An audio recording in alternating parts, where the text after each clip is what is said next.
ভালো আছেন? এখন বাজে 5:30, 6টার কাছাকাছি বাজে।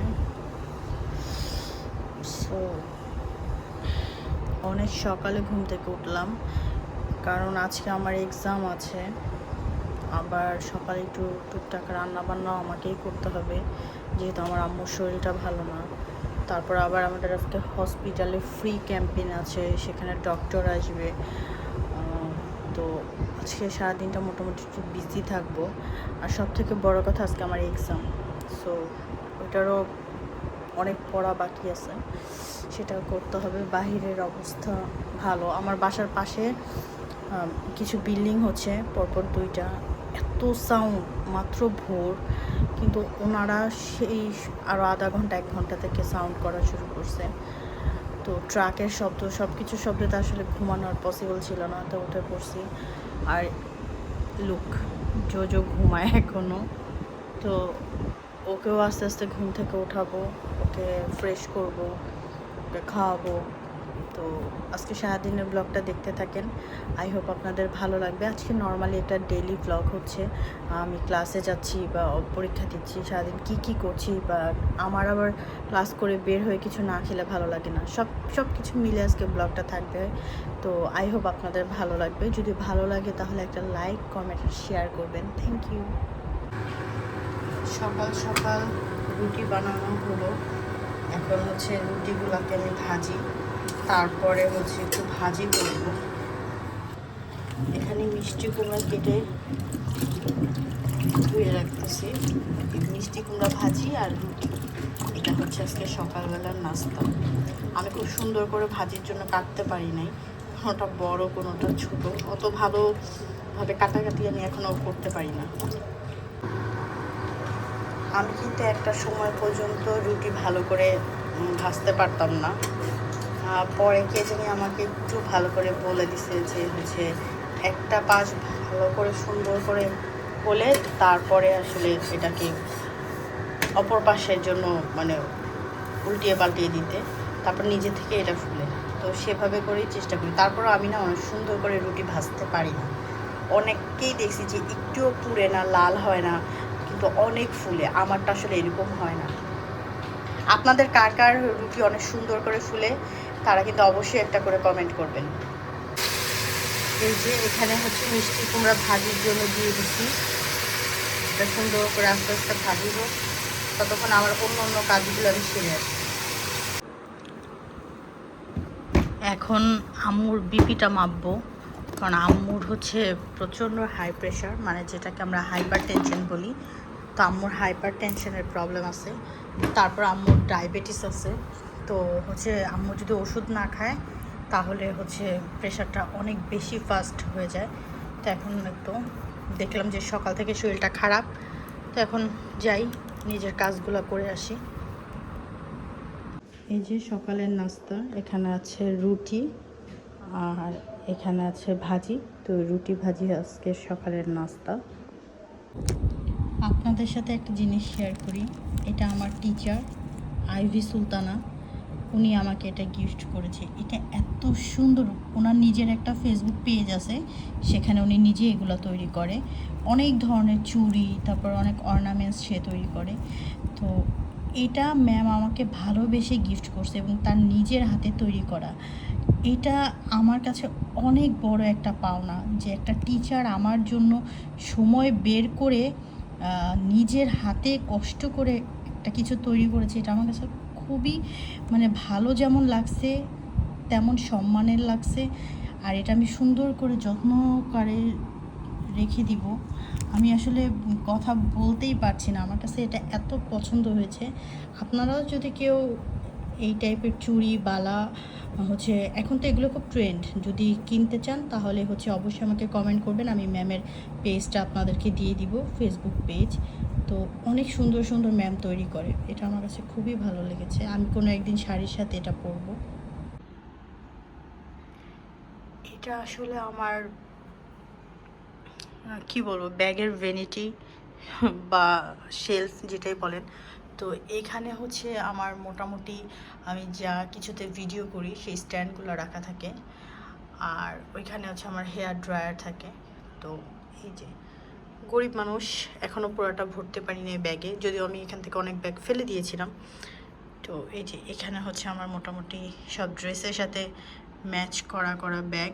আমি আসলে এটা অনেক নোংরা হয়ে গেছে, হ্যাঁ এটা অনেক নোংরা হয়ে গেছে, এই জন্য মানে এটা আমাকে ক্লিন করতে হবে। আসলে আমি সময় পাচ্ছি না, যেহেতু আমার এক্সাম চলতেছে, তো এক্সামের পড়াও ছিল, তো এটাকে ক্লিন করব ইনশাল্লাহ। এখানে আমার সব সুন্দর মানে ব্যাগগুলো থাকে, অনেক ব্যাগ ইউজ করি, অনেক ব্যাগ ইউজ আসলে করা হয় না। এখানে বড় টোট ব্যাগগুলো থাকে, যার মধ্যে একটা নিয়ে আমি ক্লাসে যাই, এগুলো আসলে নিই না। আর এইটা তো আমি আমার লাইফে একবার ইউজ করে যে রাখছি, তারপরে এটা বন্ধ থাকতে থাকতে এটার অবস্থা দেখেন কী অবস্থা হয়ে গেছে। মানে এত দাম দিয়ে ব্যাগ আমি কিনে কিন্তু হচ্ছে মানে এই অবস্থা। আর ওইটা কিন্তু একদম অরিজিনাল যে ব্যাগটা, সেটাই কিন্তু দেখেন আমার বাসায় এগুলোর কী অবস্থা। সো এগুলো আমাকে ক্লিন করতে হবে একটা সময় বের করে। ক্লাসে যাব, তো এখানে ড্রেস, অ্যাপ্রন, ব্যাগ গুছায় রাখছি। আর এদিকে দেখেন তাকে এসি ছেড়ে দিতে হবে, প্লাস তার গায়ে একটা কাঁথা দিতে হবে, এটা তারই কাঁথা। তো যাই হোক, সে এখন ঘুমাচ্ছে, সে কাঁথা গায়ে দিয়ে সুন্দর করে ছোট্ট বাবু সেজে ঘুমায়। উরে বাবারি, দেখছেন অবস্থা। আমি একটা ক্যাট মম হয়ে গেছি, সব কিছু যাওয়ার আগে দেখে যেতে হয়।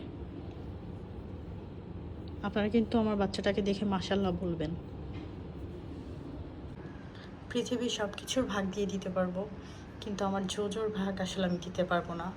আর ওকে আমি এমন একটা সময় কিনে আনছি, বা যাই হোক, ওকে এমন একটা সময় নিয়ে আসছি যে সময়টা আমি অনেক ডিপ্রেশনে ছিলাম, আমি মানে অনেক খারাপ একটা অবস্থায় ছিলাম, আমি ওয়ার্ডটা নিতে পারবো না, তো আপনারা বুঝে নেবেন সবাই।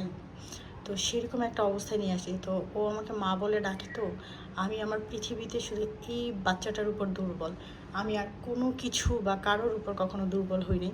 সো এটাই হচ্ছে আমার জীবনের সব কিছু। তো সবসময় আপনারা ওর জন্য দোয়া করবেন, আর একটু মাশাল্লাহ বলবেন, তাহলে আমার বাচ্চাটা সুস্থ থাকবে, আর ও সুস্থ থাকলে আমিও সুস্থ থাকবো। তো যাই হোক, কথা না বাড়ে আমি রেডি হয়ে আস্তে আস্তে তো ক্লাসে যাব। আপনাদের সাথে একটু একটু করে ব্লগ করব, আসলে ব্লগ করে আমার ভালোও লাগে। তো যাই হোক, এখন আমি রেডি হই। আলহামদুলিল্লাহ আমি রেডি হয়ে গেছি। আর এই তো এটা হচ্ছে আমার ড্রেস, এই বিউটিফুল সুন্দর ড্রেসটা আমাকে আমার খালামণি গিফট করছে। তো এটাই পরে নিলাম, এখন হচ্ছে যাব ক্লাসে। এখন বাজে 2:10। তো আজকে যেহেতু আমার এক্সাম আছে, একটু তাড়াতাড়ি বের হব। অনেক টেনশন লাগতেছে, জানি না কি দিব এক্সামে। উফ, যা পড়ছি সব মনে হচ্ছে ভুলে যাচ্ছি। তো এখন ঘড়িটা নিব আর বের হয়ে যাব। আম্মুর কাছ থেকে দোয়া নিয়ে বের হয়ে গেলাম হসপিটালে যাওয়ার জন্য। তো এখন যাচ্ছি। এক্সামের প্রিপারেশান চলতেছে, লাস্ট মুহূর্তে পড়তেছি, সব কিছু ভুলে যাচ্ছি। এটা আমি আর্ট করছি, মানে আর্ট করে করে পড়লে আমার পড়াটা খুব সুন্দর মনে থাকে, তো এটা আর্ট করছি। যাই হোক, পড়তেছি, আমার অবস্থা অনেক খারাপ। সো এখানে আমার টিচারের রুম, যদি আমি আমার টিচারের সাথে অনেকক্ষণ গল্প করে আসছি, আমার টিচার অনেক ভালো। সো এখন আরেকটু পড়ি, তারপরে এক্সামটা শুরু করব। প্রত্যেকটা স্টেপ যাওয়া এবং আসা, দুই পারকে একবার ধরে 5 বার করে। এক্সাম ক্লাস শেষ করে আমি আর সানজিদা যাচ্ছি 1 নম্বরের দিকে। তো এই যে সামনে পেয়ে গেলাম প্রথমেই বুটটা। এই বুট আমার, বুট বা ছোলা যাই বলি না কেন, এটা আমার খুবই পছন্দ।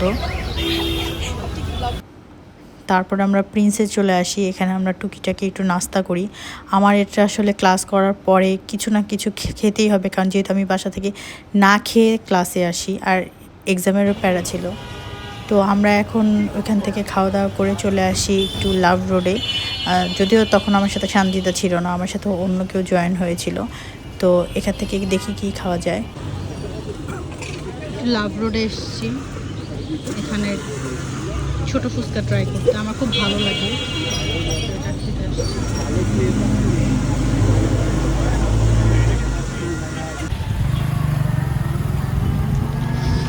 আমি এখানে ডাব খুঁজতেছিলাম, কিন্তু ডাব আমার মন মতো মানে পাই নাই, অনেক ছোটো ছোটো। তো এখান থেকে আর খাইলাম না। তো আমি এখন আমাদের সাইডে যাই, দেখি পাই কিনা। এখানে বেশিরভাগ আসলে স্ট্রিট ফুডের দোকান।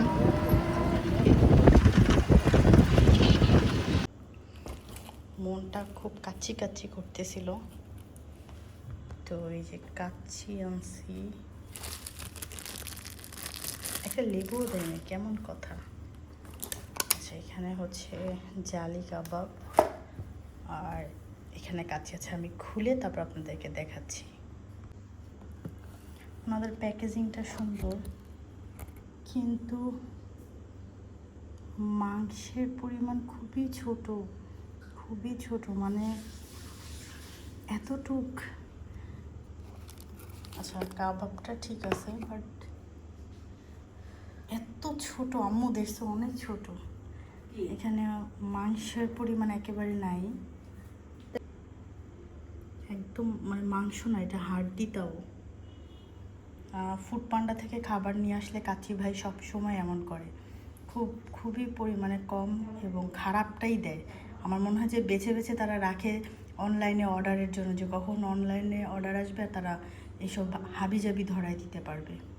যাই হোক এভরিওয়ান, কালকে আর লাস্টে আমি ব্লগটা পুরোপুরি করতে পারিনি, কারণ হচ্ছে আমি ক্লাস করে এসে, মানে আমার এক্সাম ছিল, তারপর ক্লাস করেছি, তারপরে বাইরে একটু খাওয়া দাওয়া করেছিলাম, এসে আবার মানে অনেক বেশি টায়ার্ড লাগছিল, জোজোকে খাওয়ানো, তারপর নিজের টুকটাক কিছু কাজ করা থাকে, আম্মুর শরীরটা খারাপ, তো আমার কন্টিনিউ করা হয়নি। তো এখানে আজকে ব্লগটা আমি শেষ করে দিচ্ছি। যদি আপনাদের ভালো লাগে তাহলে একটা লাইক কমেন্ট শেয়ার করবেন। আর আজকে আমি আমার মাথায় একটু হেয়ার কেয়ার করব, এর জন্য আমি তেল দিয়েছি। আপনারা যদি কেউ হেয়ার কেয়ারের ভিডিও চান তাহলে কমেন্ট করতে পারেন, আমি আপনাদেরকে দেখিয়ে দিব যে আমি কিভাবে আমার মানে হেয়ারে আমি কেয়ারটা করে থাকি। খুবই মানে সামান্য কিছু প্রোডাক্ট দিয়ে, বাট সেই প্রোডাক্টগুলো অনেক অথেন্টিক এবং অনেক ভালো, এটা আমি আপনাদেরকে গ্যারান্টি সহকারে বলতে পারি। তো যাই হোক, আপনারা সবাই ভালো থাকবেন, সুস্থ থাকবেন। আসসালামু আলাইকুম।